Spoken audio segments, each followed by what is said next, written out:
한 장의 사진이 두 나라의 문화인식을 바꿀 수 있을까요? 2025년 봄, 일본 편의점에서 잡지를 펼쳐본 한 여성이 깜짝 놀랐습니다. 자신의 사진이 본인도 모르는 사이에 실려 있었거든요. 더 놀라운 건 그 후 일어난 일들이었어요. 일본 전체에 불어닥친 K남편 열풍, 급증하는 한일 커플, 완전히 바뀐 한국 남성에 대한 인식까지. 도대체 그 사진 속에 무엇이 담겨 있었을까요? 어떻게 이런 큰 변화를 만들어낼 수 있었을까요? 오늘 들려드릴 이야기는 단순한 국제연애담이 아닙니다. 서울 홍대음악축제에서 시작된 작은 만남이 두 나라 사이의 새로운 교류로 발전한 놀라운 실화예요. 사토 미오라는 29세 일본 여성의 특별한 경험. 지금부터 시작합니다. 구독과 좋아요, 알림 설정까지 눌러주시면 더욱 흥미진진한 이야기들을 빠짐없이 만나보실 수 있습니다. 저는 사토 미오라고 합니다.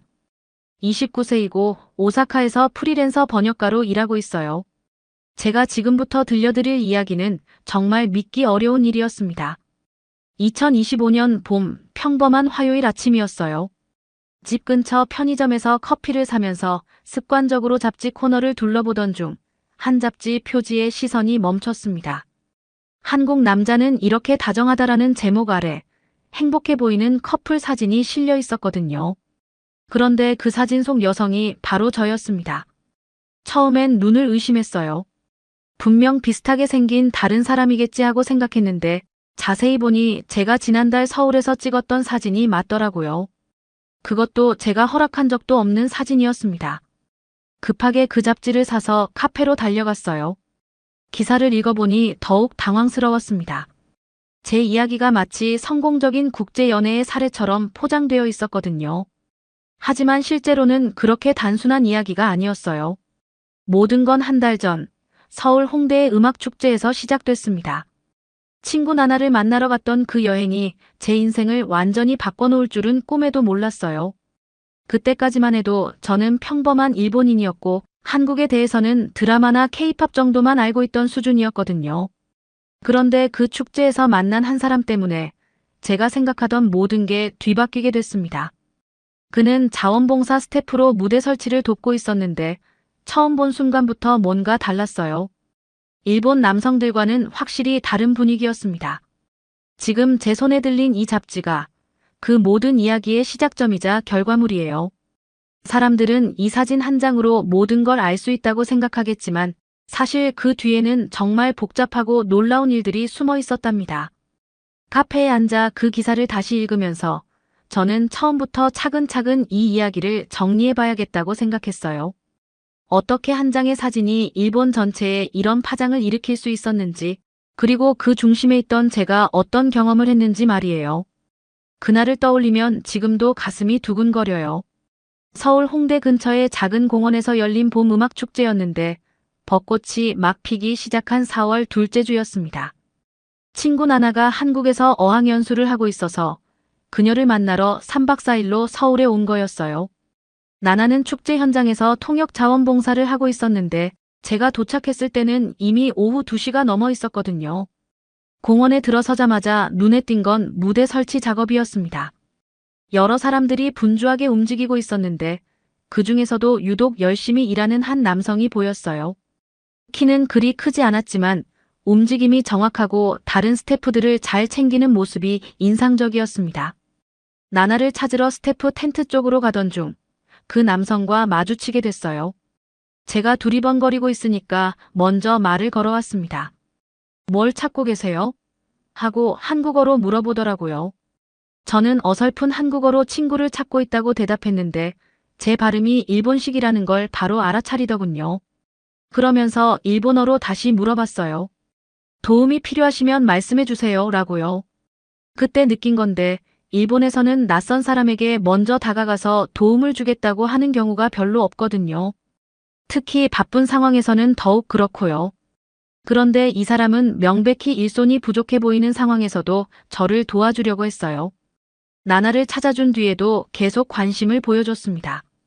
축제가 언제 시작되는지, 어떤 팀이 공연하는지 친절하게 설명해주면서 좋은 자리에서 볼 수 있도록 추천도 해주더라고요. 이름을 물어보니 김민준이라고 했어요. 27세에 평소에는 음향 엔지니어로 일하면서 이런 행사에 자주 자원봉사를 한다고 하더군요.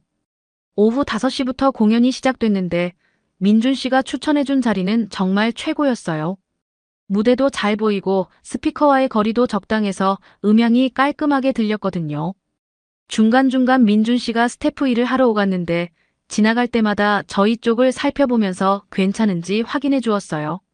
첫 번째 팀이 끝나고 잠깐 쉬는 시간에 민준 씨가 물과 간단한 과자를 가져다 줬습니다. 스태프용이라면서 나누어 먹으라고 하더라고요. 나나가 놀라면서 일본에서는 이런 일이 잘 없다고 말하니까 민준 씨는 당연한 일 아니냐는 표정을 지었어요. 그 순간 저는 뭔가 다른 문화를 직접 경험하고 있다는 걸 느꼈습니다. 단순히 친절한 게 아니라 함께하는 사람들을 챙기는 게 자연스러운 일이라고 여기는 분위기였거든요. 마지막 공연이 끝날 무렵 갑자기 비가 내리기 시작했어요. 비가 내리기 시작하자 사람들이 우르르 텐트나 건물 쪽으로 몰려들었어요. 저희도 급하게 짐을 챙기려고 했는데 민준 씨가 먼저 달려왔습니다. 우산 있으세요? 하고 물어보더라고요. 나나는 작은 양산 하나만 가지고 있었고 저는 아예 준비를 못했거든요. 서울의 날씨를 제대로 확인 안 하고 온 게 후회됐어요. 민준 씨는 자신이 입고 있던 검은색 재킷을 벗어서 제 어깨에 걸쳐줬습니다. 비에 젖겠다고 하니까 자신은 괜찮다면서 저희를 지하철역까지 데려다 주겠다고 하더라고요. 그러면서 제 가방까지 들어주려고 했어요. 처음엔 정말 당황스러웠습니다. 일본에서는 연인 사이가 아닌 이상 이렇게까지 해주는 경우가 별로 없거든요. 특히 처음 만난 사람이 이 정도로 챙겨준다는 건 상상도 못했어요. 혹시 뭔가 다른 의도가 있는 건 아닌가 하는 생각도 들었고요. 하지만 민준 씨의 표정을 보니까 그런 게 아니더라고요. 정말 자연스럽게 마치 친한 친구를 돕는 것처럼 행동하고 있었어요. 비에 젖어가면서도 저희가 먼저 안전한 곳에 가는 걸 확인하려고 했습니다. 지하철역까지 가는 10분 동안 민준 씨는 계속 제 상태를 살폈어요. 재킷이 잘 덮여 있는지, 발이 젖지 않았는지, 너무 춥지 않은지 수시로 물어보더라고요. 그러면서 자신은 티셔츠 한 장으로 비를 맞고 있었는데도 전혀 신경 쓰지 않는 것 같았어요. 역에 도착해서 재킷을 돌려주려고 했는데 민준 씨가 거절했습니다. 숙소까지 가는 동안 또 젖을 수 있으니까 내일 돌려달라고 하더군요. 그러면서 자신의 연락처를 알려줬어요. 나나가 나중에 말했는데 그 광경이 마치 드라마 같았다고 하더라고요. 실제로는 드라마보다도 더 자연스럽고 진실해 보였다고요. 특별히 멋있는 행동을 하려고 한 게 아니라 그냥 당연히 해야 할 일이라고 생각하는 것 같다고 했어요. 다음 날 재킷을 돌려주러 민준 씨와 만났는데 그때도 놀라운 일이 있었어요. 제가 감기 기운이 있다고 하니까 근처 약국까지 함께 가서 약을 사주겠다고 하더라고요. 외국인이라 어떤 약을 사야 할지 모를 텐데 자신이 도와주겠다면서요. 약국에서도 민준 씨는 약사에게 자세히 물어보면서 외국인도 복용할 수 있는 안전한 감기약을 찾아줬어요. 그리고 복용법까지 일본어로 적어서 저에게 줬습니다. 하나하나 설명해주는 모습이 정말 세심했어요. 그날 오후에 민준 씨가 메시지를 보냈어요. 몸은 어떤지, 약은 잘 먹었는지 궁금하다고 하면서요. 그런 관심이 부담스럽기보다는 따뜻하게 느껴졌어요. 진짜로 걱정해주는 마음이 전해졌거든요. 저는 그때까지 이런 스타일의 배려를 받아본 적이 없었어요. 일본 남성들은 대체로 상대방의 영역을 존중한다는 명목으로 거리를 두는 경우가 많거든요. 물론 그것도 좋은 방식이지만 민준 씨의 적극적인 관심과 배려는 완전히 새로운 경험이었습니다. 이 경험이 제게는 한국 문화에 대한 첫 번째 진짜 인상이었어요. 서울에서의 마지막 날, 민준 씨가 홍대 근처를 구경시켜주겠다고 제안했어요. 나나는 다른 약속이 있어서 저 혼자 민준 씨와 함께 나가게 됐습니다.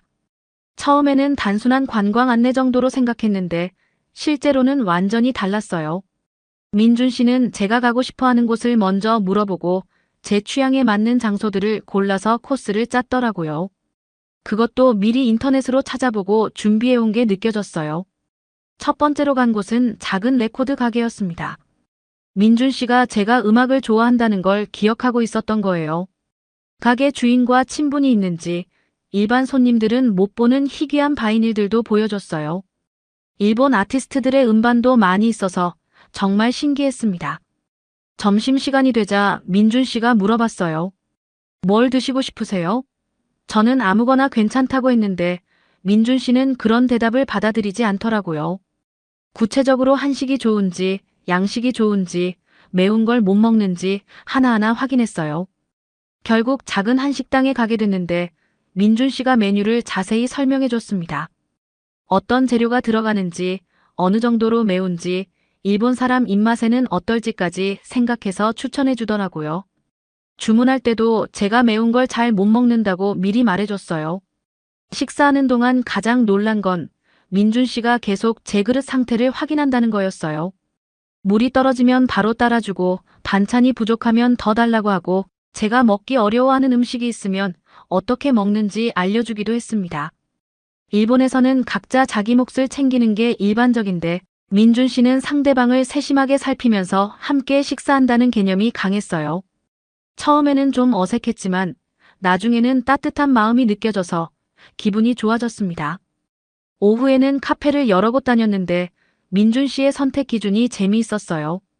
유명한 곳보다는 제가 편안해할 만한 분위기의 장소들을 골랐더라고요. 조용하고 음악이 좋은 곳, 창가 자리에서 거리를 내려다볼 수 있는 곳들이었어요. 각 카페에서도 민준 씨는 제 취향을 계속 물어봤습니다. 커피보다 차를 좋아하는지, 달콤한 걸 좋아하는지, 어떤 분위기를 선호하는지 말이에요. 그러면서 자신의 취향은 별로 말하지 않더라고요.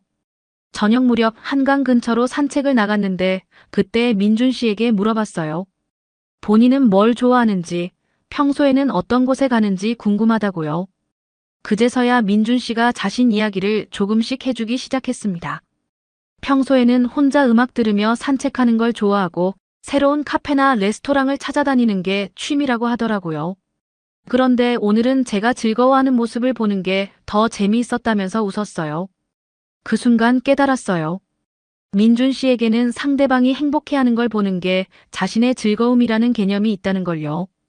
일본에서는 각자의 만족을 추구하면서 조화를 이루려고 하는데 여기서는 상대방의 만족이 곧 자신의 만족이라고 생각하는 것 같았어요.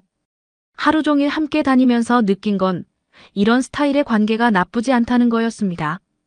오사카로 돌아온 뒤 저는 며칠 동안 서울에서의 경험을 정리하느라 바빴어요. 민준 씨와는 계속 메시지를 주고받고 있었는데 그 사실을 직장 동료들이 알게 된 건 순전히 우연이었습니다. 번역회사에서 함께 일하는 다나카 선배가 제 휴대폰 화면을 흘끗 본 거예요. 한국어로 된 메시지가 계속 오는 걸 보고는 호기심 어린 표정을 지었어요. 한국 사람과 연락하고 있어? 하고 물어보더라고요. 처음에는 대충 넘어가려고 했는데 다나카 선배가 계속 궁금해하길래 결국 서울에서 있었던 일을 간단하게 얘기했습니다. 그런데 반응이 생각보다 복잡하더라고요. 다나카 선배는 처음에 신기했어요. 한국 남자들이 정말 드라마처럼 다정한지 궁금하다면서요. 하지만 곧 걱정스러운 표정으로 바뀌었습니다. 언어 문제는 어떻게 해? 문화 차이도 클 텐데 괜찮을까? 이런 질문들을 하더라고요. 그리고 한국이랑 일본은 역사적으로 복잡한 관계 아니냐면서 주변에서 좋지 않게 볼 수도 있다고 조심스럽게 말했어요. 점심시간에 다른 동료들과 함께 있을 때도 이 얘기가 나왔어요. 사토 씨가 한국 남자친구를 사귀게 될지도 모른다는 다나카 선배의 말에 모두들 관심을 보였습니다. 요시다 선배는 K-드라마를 좋아해서 긍정적이었어요. 실제로는 어떤지 정말 궁금하다면서 혹시 만나게 되면 소개해달라고 하더라고요. 하지만 나카무라 선배는 조금 다른 반응이었어요. 한국 사람들은 감정 표현이 과하지 않냐고 물어봤어요. 일본 사람들에게는 부담스럽게 느껴질 수도 있다면서요. 그리고 만약 진짜로 사귀게 된다면 원거리 연애의 어려움도 생각해봐야 한다고 조언해줬습니다. 가장 직설적인 반응을 보인 건 이토 과장이었어요. 한국 하면 매운 음식이랑 빨간 화장품밖에 모르는 분이었는데 제 얘기를 듣고는 고개를 갸우뚱했어요. 한국 남자들이 그렇게 친절할 리 없다면서 혹시 뭔가 다른 목적이 있는 건 아니냐고 의심하더라고요. 외국인 여자에게 관심을 보이는 남자들 중에는 진실하지 않은 사람들도 많다고 경고해줬어요. 집에 와서 어머니에게도 얘기했는데 반응이 더욱 복잡했습니다. 어머니는 한류에 관심이 없는 분이라 한국에 대해 아는 게 별로 없으셨거든요. 처음에는 외국 사람과 만나는 것 자체에 대해 걱정하셨어요. 문화가 다르면 오해가 생기기 쉽고 나중에 문제가 될 수도 있다면서요. 특히 결혼까지 생각하게 된다면 양국 가족들 사이에 갈등이 생길 수도 있다고 우려하셨습니다. 그런데 제가 민준 씨가 얼마나 배려심 많고 다정한지 설명하자 어머니의 표정이 조금씩 바뀌었어요. 그런 사람이라면 한번 만나보고 싶다면서 하지만 너무 성급하게 판단하지는 말라고 하셨어요. 동네 친구들과 만났을 때도 비슷한 반응들이었어요. 호기심과 걱정이 섞인 시선들이었죠. 누군가는 로맨틱하다고 부러워했고 누군가는 현실적인 문제들을 지적했어요. 가장 인상 깊었던 건 대학 동기 유키의 반응이었습니다. 유키는 국제관계학을 전공해서 한국 문화에 대해 어느 정도 알고 있었거든요. 한국 남성들의 배려는 정말 각별하다면서 그건 좋은 일이라고 했어요. 하지만 동시에 그런 문화에 익숙하지 않은 일본 여성에게는 때로 부담스러울 수도 있다고 조언해줬습니다. 서로의 문화를 이해하려는 노력이 중요하다고 하더라고요. 주변의 다양한 반응들을 들으면서 저는 이 관계에 대해 더 신중하게 생각해보게 됐어요. 주변의 걱정 어린 반응들을 들으면서 저는 고민에 빠졌어요. 정말 민준 씨가 제가 생각하는 그런 사람일까? 혹시 제가 착각하고 있는 건 아닐까? 이런 의문들이 계속 머릿속을 맴돌았습니다. 민준 씨와 2달 정도 연락을 주고받은 후 큰 결심을 했어요. 친구들과 함께 다시 서울에 가서 민준 씨를 직접 소개해 보기로 한 거예요. 그래야 주변의 오해나 편견을 풀 수 있을 것 같았거든요. 유키와 나나를 설득해서 함께 가기로 했어요. 유키는 한국 문화에 관심이 많았고 나나는 이미 민준 씨를 한번 본 적이 있으니까 적당한 조합이라고 생각했습니다. 민준 씨에게 친구들을 소개하고 싶다고 했을 때 흔쾌히 승낙하더라고요. 그러면서 친구들이 좋아할 만한 곳들을 미리 알아보겠다고 했어요. 이런 세심함이 바로 민준 씨다운 면이었죠. 서울에 도착한 첫날 저녁 홍대의 한 고깃집에서 만났어요. 민준 씨는 저희보다 30분 일찍 와서 자리를 미리 잡아놨더라고요. 그것도 조용하고 편안한 구석 자리로요. 유키와의 첫 만남이 특히 인상적이었어요. 민준 씨가 일본어로 간단한 인사를 했는데 발음이 꽤 정확하더라고요. 나중에 알고 보니 저희가 오기 전에 기본적인 일본어 인사말을 연습해온 거였어요. 식사하는 동안 민준 씨의 진면목이 드러났습니다. 유키가 채식주의자라는 걸 미리 알려줬더니 채식 메뉴가 있는 곳을 골라온 거예요. 그리고 고기를 구울 때도 채식용 부분을 따로 만들어서 구워줬어요. 나나는 처음부터 민준 씨를 좋게 봤지만 유키의 반응이 더 중요했거든요. 유키는 처음에는 조금 경계하는 듯 했는데 시간이 지나면서 표정이 부드러워졌어요.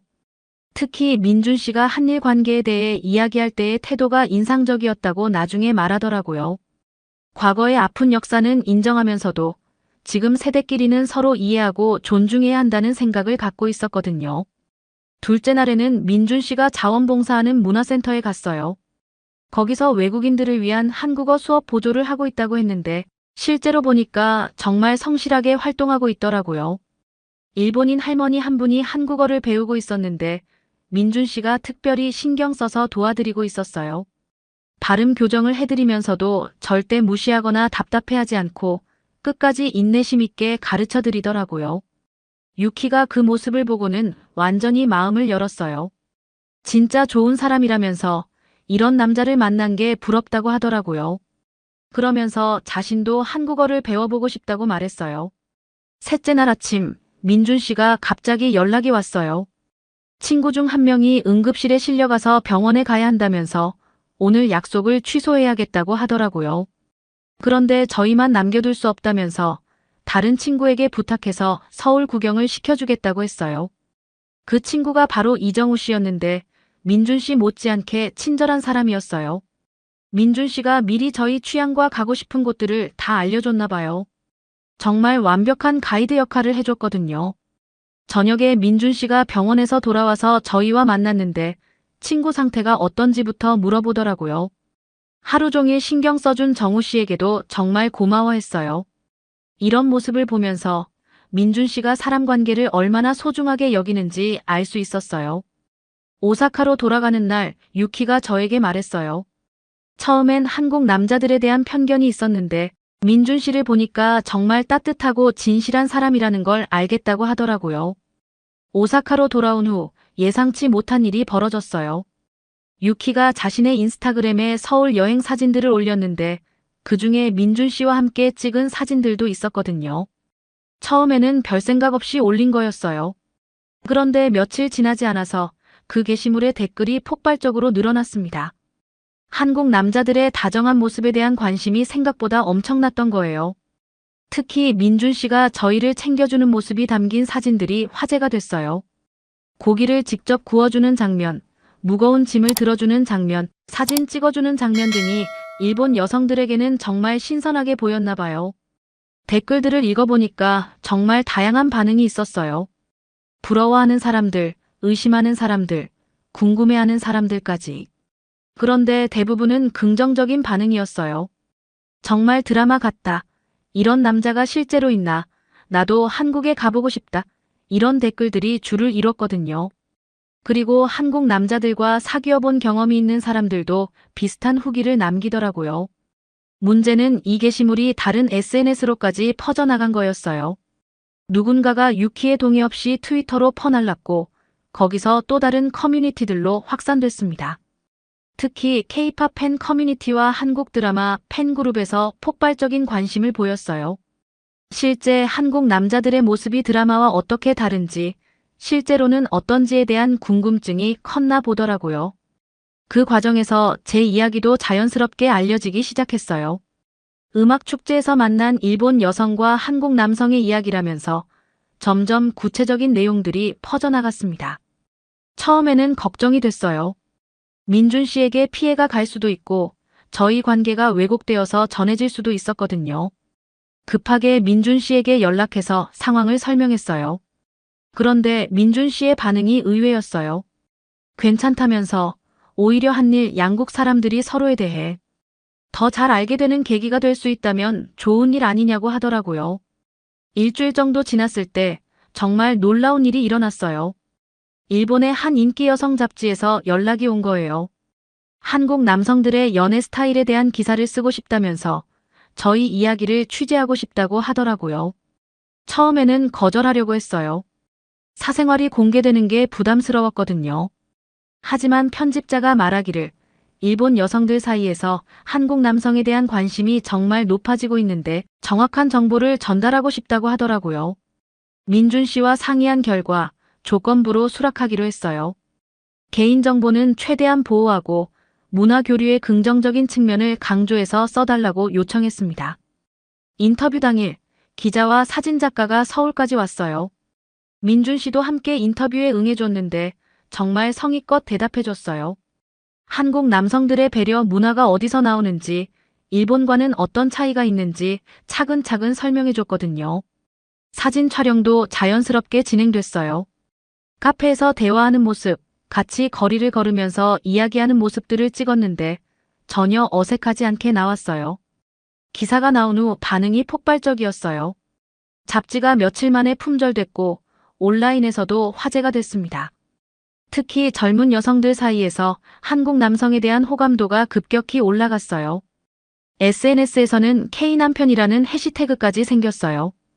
한국 남자친구나 남편을 둔 일본 여성들이 자신들의 경험담을 올리기 시작한 거예요.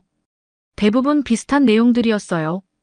배려심이 깊고 가족을 중시하고 감정 표현이 솔직하다는 이야기들이었죠. 하지만 모든 반응이 긍정적이지만은 않았어요. 일부에서는 과장된 것 아니냐는 의견도 있었고 한국 남성들을 이상화하는 건 위험하다는 지적도 있었어요. 더 큰 변화는 한국 쪽에서도 일어났어요.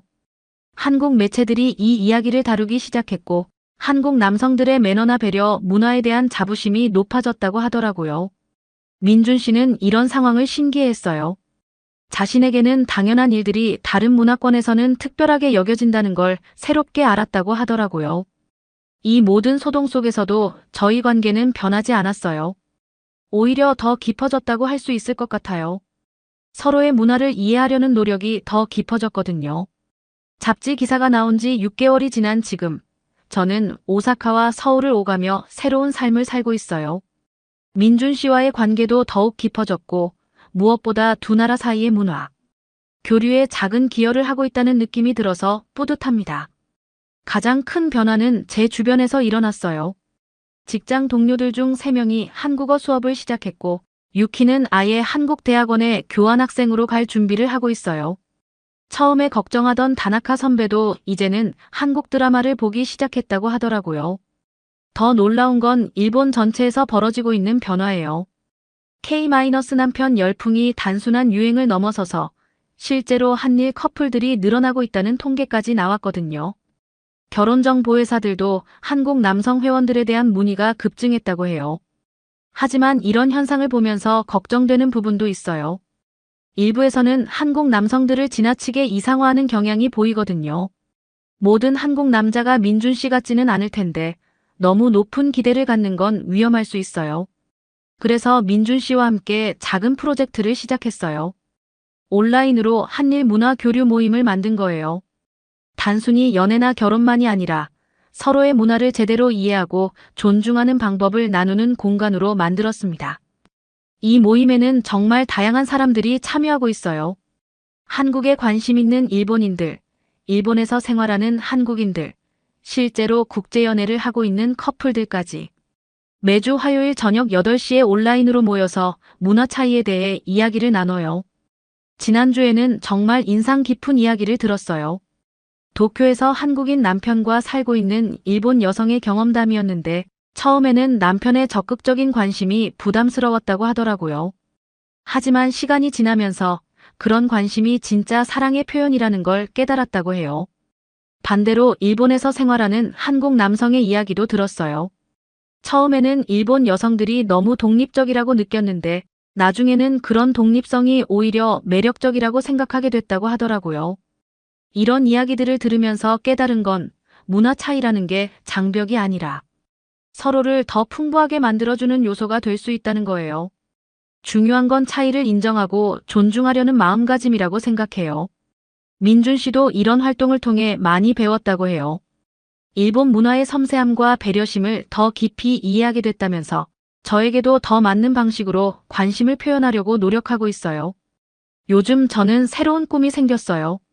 언젠가는 한일 문화 교류 전문가가 되고 싶다는 꿈이에요. 번역가로 일하면서 쌓은 언어 능력과 직접 경험한 문화 차이에 대한 이해를 바탕으로 두 나라 사람들이 더 가까워질 수 있도록 돕고 싶거든요. 민준 씨도 비슷한 생각을 하고 있어요. 음향 엔지니어로 일하면서도 한일 합작 음악 프로젝트에 참여하고 싶다고 하더라고요. 음악을 통해서 두 나라의 젊은이들이 더 쉽게 소통할 수 있을 거라면서요.